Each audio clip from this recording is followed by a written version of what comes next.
Hello guys, कैसे हैं आप सब लोग। वेलकम है आपका डॉक्टर सैफी लाइफ चैनल में। आज हम बात करने वाले हैं अष्टांग हृदय के चैप्टर नंबर 4 रोग अनुत्पाद नियम अध्याय की। इसमें मेनली धारणीय वेगों के बारे में बता रखा है, तो स्टार्ट करते हैं। अधारणीय वेग में जो ये श्लोक दे रखा है ये मोस्ट इम्पोर्टेंट श्लोक है। अगर ये टॉपिक आता है धारणीय वेग का तो आपको ये श्लोक लिखना ही लिखना है। वेगान धार्ये त्वाद विड मूत्र क्षुदाम निद्रा काश श्वास जृंभा अक्षु छर्दी रेतसाम। इस श्लोक में सारे के सारे 13 अधारणीय वेगों के नाम आ जाते हैं, तो ये श्लोक आपको याद करना है, ये इम्पोर्टेंट है। तो देख लेते हैं। जो अधारणीय वेग हैं वो 13 बताए गए हैं। वात, विड यानी मल, मूत्र, छींक, प्यास, भूख, निद्रा, जृंभा, अश्रु, छर्दी, काश, श्रमजनित श्वास और शुक्र। ये 13 प्रकार के अधारणीय वेग बताए गए हैं। अधारणीय वेग जो वेग हमें धारण नहीं करने हैं, अगर उन वेगों को हम धारण कर लेते हैं तो हमें बहुत सारे रोग हो जाते हैं उस वेग से रिलेटेड। इसलिए इन 13 वेगों को आचार्यों ने धारण करने से मना किया है, इसलिए इसको अधारणीय वेग बोला गया है। तो अब जो ये 13 धारणीय वेग हैं, इनको हम एक एक करके इनको रोकने से होने वाले रोग और इनकी उपचार देखेंगे। तो स्टार्ट करते हैं। अपान वायु सबसे पहला है। अपान वायु, तो अपान वायु रोकने से जो रोग होते हैं वो होते हैं गुल्म, कोष्ठशूल, ग्लानि, वात मलमूत्र अवरोध, दृष्टि दौर्बल्य, अग्निनाश, हृदय रोग। तो अगर हम जो अपान वायु है उसको रोक लेते हैं तो हमारे पेट में गुल्म मतलब गैस जैसा बनने लगती है, कोष्ठशूल मतलब पेट में दर्द रहता है, ग्लानि वात मलमूत्र अवरोध यानी कि जो इनका अवरोध होने लगता है मलमूत्र का, दृष्टि दौर्बल्य आँखों में प्रॉब्लम होने लगती है, अग्निनाश, हृदय रोग, ये रोग होने लगते हैं। इसका उपचार क्या है अपान वायु का रोकने से होने वाले रोग का? तो है स्नेहन स्वेदन कर वात अनुलोमक उपचार करना चाहिए, और फलवर्ती वातनाशक आहार, उष्ण जलपान और बस्ती कर्म। ये बस्ती कर्म क्योंकि वायु है, वात है, तो वात की श्रेष्ठ चिकित्सा क्या बताई गई है? बस्ती। तो यहाँ पे बस्ती और स्नेहन स्वेदन और वात अनुलोमक उपचार करना है, और फलवर्ती, ये सभी उपचार में बताए गए हैं। इसके बाद नेक्स्ट आता है मलवेग। मलवेग से रोकने वाले रोग हैं पिंडलियों में ऐठन, प्रीतिश्याय, सिर में पीड़ा, वायु का ऊर्ध्वगमन, परिकर्तिका, हृदय संरोध, मुख से मल प्रवृत्ति आदि।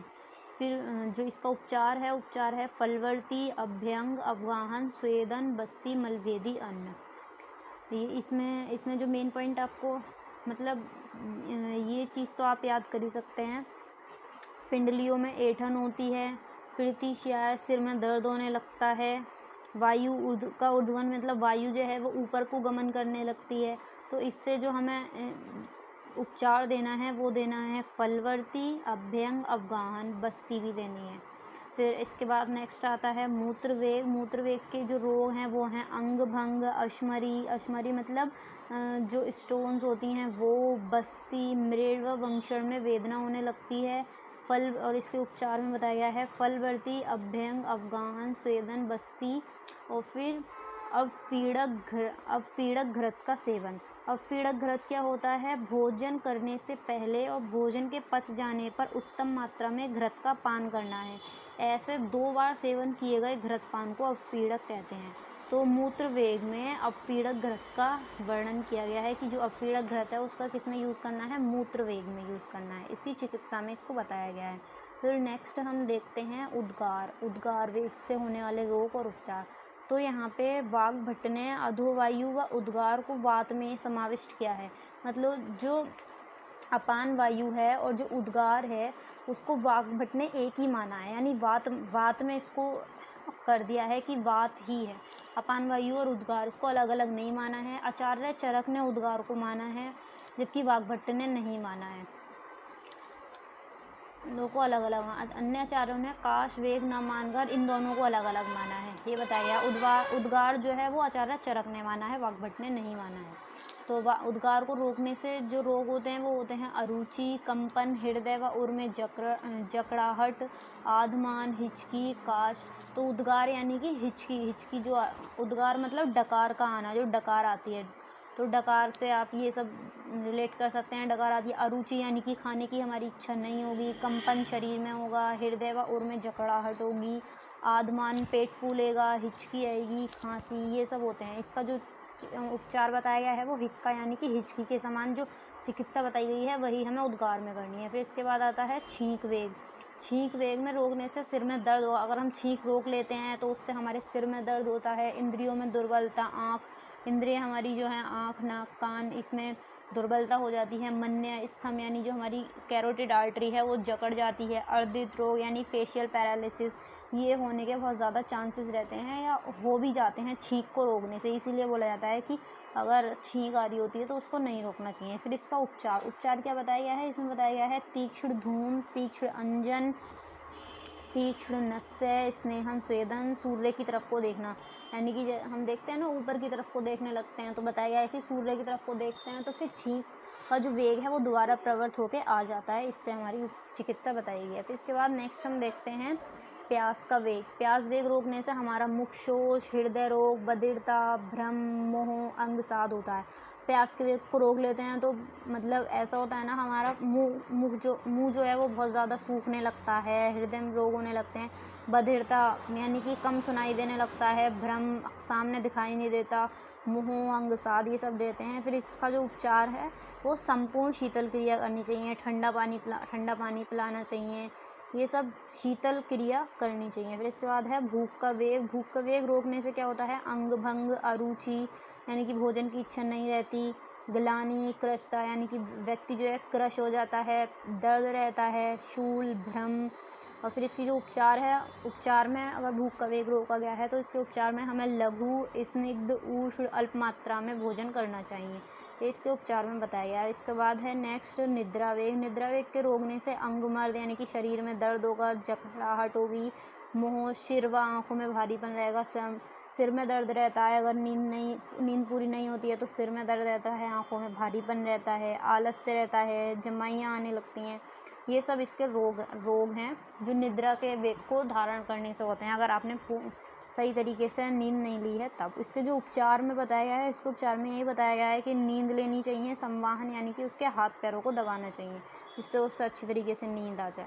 फिर उसके बाद काश रोग रोकने से काश बढ़ जाता है। अगर खांसी को आप रोक लेंगे तो उससे आपका जो काश है, खांसी और ज़्यादा बढ़ जाएगी। इसमें श्वास, अरुचि व हृदय रोग, हिक्का, ये सब बताए गए हैं। उपचार काशनाशक चिकित्सा इसके उपचार में बताई गई है। फिर नेक्स्ट है इसमें श्रम जनित श्वास रोग। यानी कि बहुत ज़्यादा काम करने से श्रम जनित श्वास रोग, बहुत ज़्यादा काम करने से जो श्वास रोग हो जाता है वो है, उसको अगर हम रोक लेते हैं तो गुल्म हो जाता है, हृदय रोग, मूर्छा, बेहोशी हो जाती है। फिर इसके उपचार में बताया गया है आराम करना चाहिए व्यक्ति को और वातनाशक उपचार करना चाहिए। फिर इसके बाद है जरम्बा वेग। जरम्बा वेग रोकने से छींक के समान लक्षण होते हैं। अगर हम जमाई को रोक लेते हैं तो छींक के समान लक्षण दिखाई देते हैं। सिर में दर्द रहता है, इंद्रियों में दुर्बलता रहती है, मन्य स्तंभ, फेशियल पैरालिसिस, अर्धित रोग, ये सब रोग हो जाते हैं। फिर इसके उपचार में वातनाशक उपयोग बताया गया है, क्योंकि ये जो जरम्बा होती है वो भी वात के कारण होती है, तो वात को खत्म करने के लिए वातनाशक उपचार यूज़ किया गया है। फिर उसके बाद है आंसू वेग। आंसू वेग रोकने से मतलब जो अश्रु है, आँखों में आंसू आ रहे हैं, उसको रोकने से कौन कौन से होंगे, पीनस यानी कि जुखाम हो जाएगा, नेत्र रोग, आँखों के रोग हो जाएंगे, शिरोरोग, सिर में दर्द रहेगा, मन्य स्तंभ, कैरोटिड आर्टरी में जकड़न, इस तरीके से अरुचि, खाने की इच्छा नहीं रहेगी, भ्रम, गुल्म, ये सारे रोग जो होते हैं वो आंसू के वेग को रोकने से होते हैं। इसलिए फिर इसके उपचार में बताया गया है नींद लेना, मद्यपान करना, प्रिय कथा सुनाना, ये इसके उपचार में बताया गया है। छर्दी रोग। छर्दी को आप वमन से रिलेट कर सकते हैं, लेकिन छर्दी और वमन दोनों में डिफरेंस होता है। छर्दी वेग को रोकने से अगर किसी को उल्टी आ रही है तो उसको अगर रोक लिया किसी ने, तो उसके रोकने से जो रोग होते हैं वो है विसर्प, कोठ, कुष्ठ, नेत्र रोग, कंडू, पांडु, ज्वर, काश, श्वास, जी में चलना आदि, ये सारे रोग सर्दी को वेग को रोकने से हो जाते हैं। मोस्टली इसमें क्या दे रखे हैं, जो स्किन डिसीज़ हैं वो दे रखी हैं, कुष्ठ, कंडू, विसर्प, ये सभी जो हैं ये स्किन डिसीज़ हैं। और नेत्र रोग, जी मिचलना, ये सभी। फिर इसके उपचार में बताया गया है गंडूज, धूमपान, उपवास, रूक्ष अन्नपान, वमन, व्यायाम, विरेचन और तेलभ्यम, ये इसके उपचार में बताया गया है। फिर शुक्रवेग, शुक्रवेग के रोकने से क्या क्या होता है, शुक्रस्राव, भेदन व वृषण में पीड़ा, शोथ, ज्वर, हृदय पीड़ा, मूत्र अवरोध, अंगमर्द, पथरी, नपुंसकता, ये सब शुक्रवेग के रोकने से रोग हो जाते हैं। फिर इसके उपचार में बताया गया है मुर्गा, शाली, सुरा, बस्ती, अभ्यंग, अवगाहन करें, बस्ती शोधन करने वाले द्रव्यों से सिद्ध दुग्ध पान करना चाहिए। ये शुक्रवेग के रोकने से का उपचार है। अगर रोग हो जाते हैं तो यही उपचार करना चाहिए। ये यहाँ पे 14 हो रहे हैं, लेकिन 14 नहीं है, 13 ही है। जो उद्गार है वो चरक ने माना है, वाग्भट ने नहीं माना है। तो इस तरीके से अगर हम उद्गार को नहीं लगाते हैं तो 13 रहते हैं। उद्गार जो है वो चरक ने माना है, लेकिन चरक ने भी 13 ही माने हैं, लेकिन जो उद्गार है और अपान वायु है उसको एक ही माना गया है। इस तरीके से ये 13 धारणीय वेग हुए। अधारणीय वेग हो गए तो वेग धारण जन्य रोगों की असाध्य अवस्था। इसके बाद है जब वेग धारण जन्य रोगों की असाध्य अवस्था कब आती है, यानी कि हम वेग धारण, जो अधारणीय वेग हैं, जो वेग हमें नहीं धारण करने हैं, उनको भी अगर हम धारण कर लेते हैं तो उनकी एक असाध्य अवस्था आ जाती है। तो वो क्या है, प्यास से पीड़ित रहेगा व्यक्ति, शूल से पीड़ित रहेगा, उसकी जो धातुएं हैं वो छीड़ हो जाएंगी, मल का वमन करेगा। ये जब सिम्टम्स आने लगते हैं तो ये समझ लेना चाहिए कि जो रोग है वो असाध्य हो गया है, यानी कि वो अब ठीक नहीं हो सकता। फिर नेक्स्ट हम आते हैं वेग धारण जन्य रोगों का सामान्य चिकित्सा सूत्र। जो वेग धारण जन्य रोग हैं उनकी जो नॉर्मल चिकित्सा सूत्र है वो क्या है, वेगों को धारण करने से वायु अनेक प्रकार से कुपित होती है, अतः इन रोगों में वायु को अनुलोमन करने वाला अन्नपान व औषध लेना चाहिए। अगर हम वेग धारण कर लेते हैं तो डिफरेंट तरीके से जो वात है वही कुपित होती है, तो उसको अनुलोमन यानी कि उसको अपने सही मार्ग में लाने के लिए जो अन्नपान है और औषध है उसका यूज़ करना चाहिए। वात सभी रोगों का प्रमुख कारण है, ये बताया गया है। फिर इसके बाद नेक्स्ट आता है धारणीय वेग। अभी तक हमने देखे थे अधारणीय वेग जो 13 होते हैं और उसकी चिकित्सा के बारे में देखा था। अब आते हैं धारणीय वेग पे। धारणीय वेग इहलोक तथा परलोक में हित चाहने वाले व्यक्ति को जितेंद्रिय रहकर लोभ, ईर्ष्या, द्वेष, मात्सर्य अर्थात दूसरों के प्रसन्नता से ईर्ष्या होना और राग आदि वेगों को रोकना चाहिए।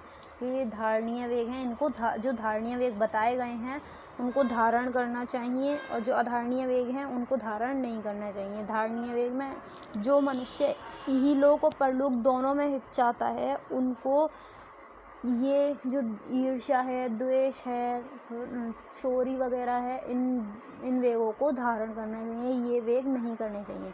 फिर नेक्स्ट हम आते हैं आगंतुज रोग में। तो जो रोग भूत, विष, वायु, अग्नि के कारण छत, चोट लगने से, टूटने से उत्पन्न होते हैं तथा राग, द्वेष आदि से जो उत्पन्न होते हैं आगंतुक रोग कहलाते हैं। इन रोगों में पहले रुजा आदि लक्षण उत्पन्न होते हैं और बाद में दोष व धातु दुष्टि होती है। इसकी जो चिकित्सा बताई है वो प्रज्ञा अपराध का त्याग करना चाहिए और सद्व्रत का पालन करना चाहिए, ये इसकी चिकित्सा में बताया गया है।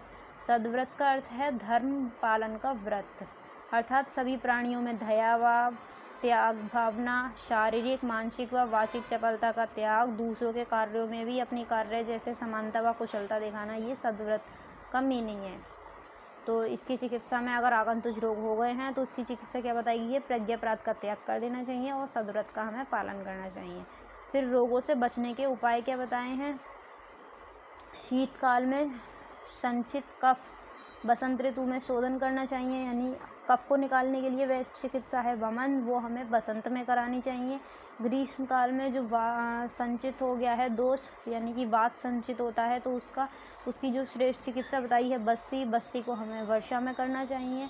और पित्त की जो श्रेष्ठ चिकित्सा बताई है वो बताई है विरेचन हमें कब करना चाहिए, शरद ऋतु में करना चाहिए। ये हो गई हमारी तो वीडियो अच्छी लगी हो तो प्लीज़ वीडियो को लाइक, शेयर और चैनल को सब्सक्राइब करना ना भूलें। Thank you.